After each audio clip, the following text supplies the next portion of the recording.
নমস্কার, বাসন্তী রান্নাঘরে আপনাদের সবাইকে সুস্বাগত। আমার প্রিয় বন্ধুরা, জয় শ্রী রাধা গোবিন্দের কৃপায় আপনারা সকলেই ভালোই আছেন আর সুস্থ আছেন। আজকে আমি আপনাদের জন্য বানিয়ে ফেলেছি পাকা আমের পাটিসাপটা পিঠে। এই পিঠেগুলো এতটাই নরম ও তুলতুলে হয়েছে যে মুখে দিলে মিলিয়ে যাচ্ছে। বয়স্ক মানুষ ও বাচ্চারা এই পিঠেটা অনায়াসেই খেতে পারবে। এই পিঠেটা এইভাবেই নরম থাকবে এক সপ্তাহ যদি ফ্রিজে রেখে দেন, কখনোই শক্ত হবে না। তাই আপনারাও আম শেষ হয়ে যাওয়ার আগে বানিয়ে ফেলুন এই আমের পাটিসাপটা পিঠে। এই ভিডিওটা সম্পূর্ণ দেখা আর আমার চ্যানেলটিকে সাবস্ক্রাইব করার অনুরোধ রইল। আম দিয়ে পাটিসাপটা বানানোর জন্য যে উপকরণগুলো লাগবে সেইগুলি হলো, এই রেসিপিটার প্রধান উপকরণ হলো আম। আমার কাছে 2 পিস চৌষা আম ছিল। এই আম দুটো দিয়েই আমি পাটিসাপটা বানাবো। আপনাদের কাছে যে আম থাকবে সেই আম দিয়েই এই রেসিপিটা বানাবেন। পিঠেটা আমি সুজি দিয়ে বানাবো। আমি এখানে 200 গ্রাম সুজি, একটা বাটি মাপে 1 বাটি সুজি নিচ্ছি। আপনাদের কাছে যে বাটি বা কাপ থাকবে সেই কাপের মাপ অনুযায়ী সমস্ত কিছু নেবেন। পাটিসাপটার পুর, সেটা আমি ক্ষীর বানাবো। সেই ক্ষীর বানানোর জন্য যে উপকরণগুলো লাগবে সেইগুলি হলো 2 টেবিল চামচ সুজি, 1 গ্লাস দুধ, 1 বাটি নারকেল কোড়া, 4 চামচ পাউডার দুধ, 4 টেবিল চামচ চিনি, কিছুটা এলাচ দানা, কিছুটা কাজু আর কিশমিশ। একটা মিক্সি জার নিয়েছি। এই জারের মধ্যে সুজিটাকে দিয়ে দিলাম। এটাকে ভালো করে মিহি করে গুঁড়ো করে নেব। সুজিটা গুঁড়ো করে আসছি। সুজিটা আমার মিহি করে গুঁড়ো করা হয়ে গেছে, এরকম হয়েছে। এবার একটা বড় বোল নিয়েছি। এই বোলের মধ্যে সুজিটাকে দিয়ে দিলাম। এই সুজির মধ্যে 2 চামচ চিনি দিলাম। 1 কাপ সুজি আছে, তাই 1 কাপ দুধ এই সুজিটার সঙ্গে দিয়ে ভিজিয়ে আধা ঘন্টার জন্য রেখে দিচ্ছি। তাই এই পিঠেটা করার সময় একটা মেজারমেন্ট হিসাবে কাপ বা বাটি নেবেন। সেই বাটির মাপে সুজি ও দুধ নেবেন। এই দুধটা সুজিতে দিয়ে দিলাম। এবার এটাকে ভালো করে চামচের সাহায্যে নেড়ে মিলিয়ে দিলাম। এই গোলাটা স্মুথলি করতে হবে, এতে কোনো গুটলি না থাকে সেদিকে লক্ষ্য রাখতে হবে। 30 মিনিট রেস্টে থাক। যতক্ষণ ওই ব্যাটারটা রেস্ট থাকছে ততক্ষণ আমরা পাটিসাপটার পুরটা তৈরি করে নিই। সেই জন্য প্রথমে কড়াতে সামান্য পরিমাণ সাদা তেল দিলাম। আপনারা ঘিও দিতে পারেন। তেলটা গরম হলে কাজু আর কিশমিশ অল্প করে ভেজে নেব।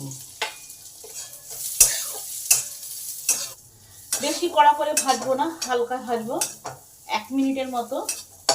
কাজু কিশমিশ আমার 1 মিনিট ভাজা হয়ে গেছে। এবার নামিয়ে নেব। আবার পরিমাণ মতন তেল দিলাম। আপনারা ঘি বা বাটার দিতে পারেন, তাহলে আরো স্বাদটা খুব ভালো হবে। তেলটা গরম হলে 2 চামচ সুজি এতে দিয়ে দিলাম।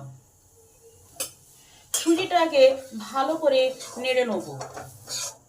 এতে পরিমাণ মতো নুন দেবো। মিষ্টি জিনিসে নুন দিলে তার স্বাদ আর সুন্দর হয়।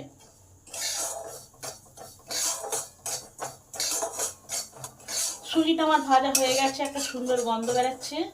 এই সময় 1 গ্লাস দুধ এটা দিয়ে দিলাম।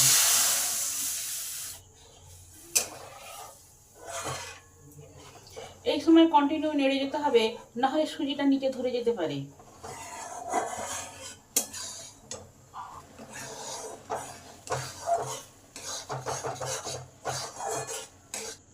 ক্ষীরটা আমার হয়ে এসেছে।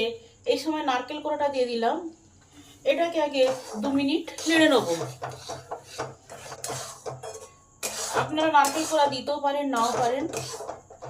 নারকেল কোড়াটা দিয়ে আমার 2 মিনিট নাড়া হয়ে গেছে। এবারে চিনিটা দিয়ে দিলাম। চিনিটা দিলে আবার গলে যাবে, আবার একটু একটু পাতলা পাতলা হয়ে যাবে। চিনিটা গলে গিয়ে জল জল হয়ে গেছে। এবার পাউডার দুধটা দিয়ে দেবো। আপনারা পাউডার দুধ দিতেও পারেন, নাও পারেন। এটাও 2 মিনিট ভালো করে এই ক্ষীরটার সঙ্গে মিশিয়ে নেব। এই দুধটা যদি ডালা পাকিয়ে যায় তাতে কোনো আপত্তি নেই, তখন খোয়া খোয়ালে টেস্ট লাগবে। এবারে কাজু কিশমিশটা আছে, এটাও দিয়ে দিলাম। এটাও ভালো করে এই ক্ষীরের সঙ্গে মিশে নেব। এর সঙ্গে এই এলাচ দানাগুলো দিয়ে দিলাম।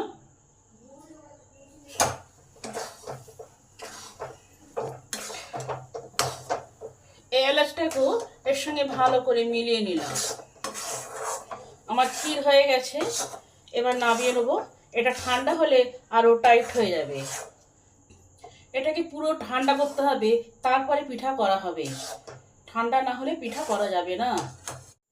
এবার আমগুলো পরিষ্কার করে ধোয়া আছে, আমগুলো থেকে আমের পাল্পটা বার করে নিতে হবে। আমের বোগার দিকটাকে কাটা হলো, এবার এরকমভাবে কাটা হলো।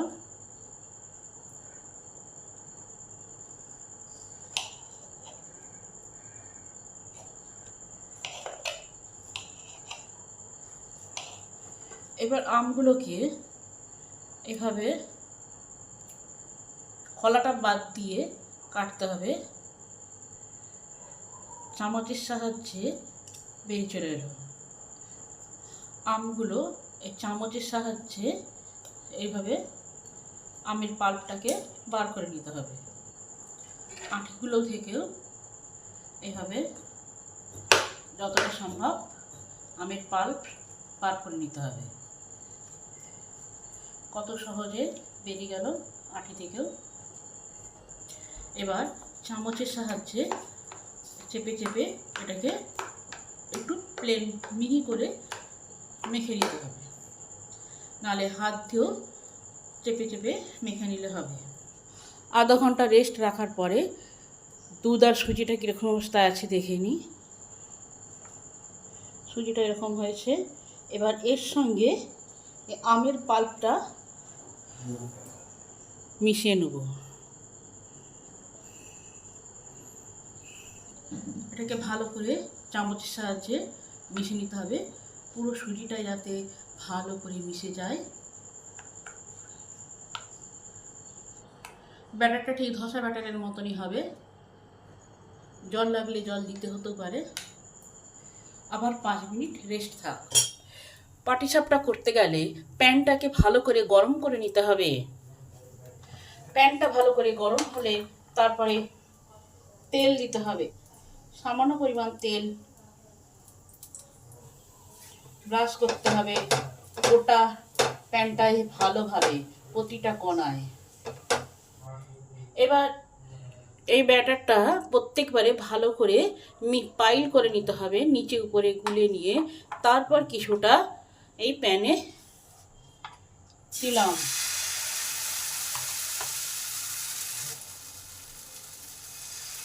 এবার হাতায় করে এটাকে ভালো করে চালিয়ে দিতে হবে। আস্তে আস্তে দেবেন, তাড়াহুড়ো করা চলবে না।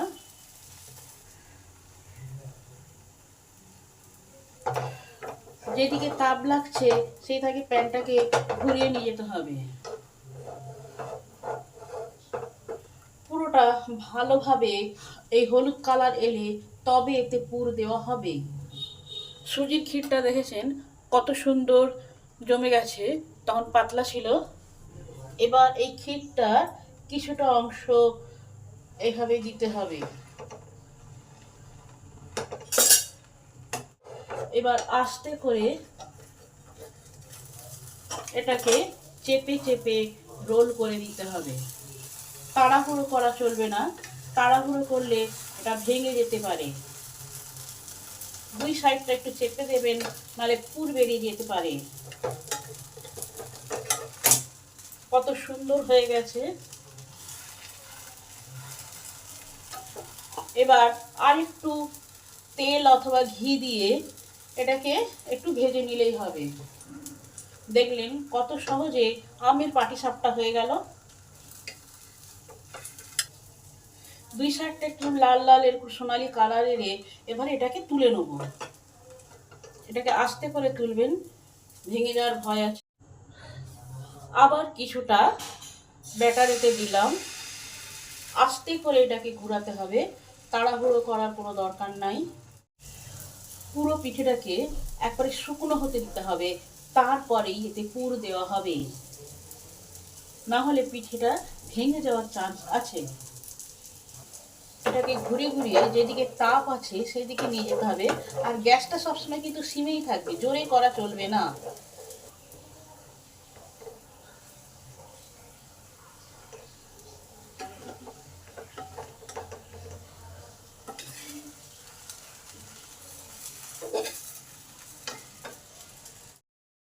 আপনারাও বাড়িতে এইভাবে পাকা আমের পাটিসাপটা পিঠে রান্না করে খেয়ে দেখবেন।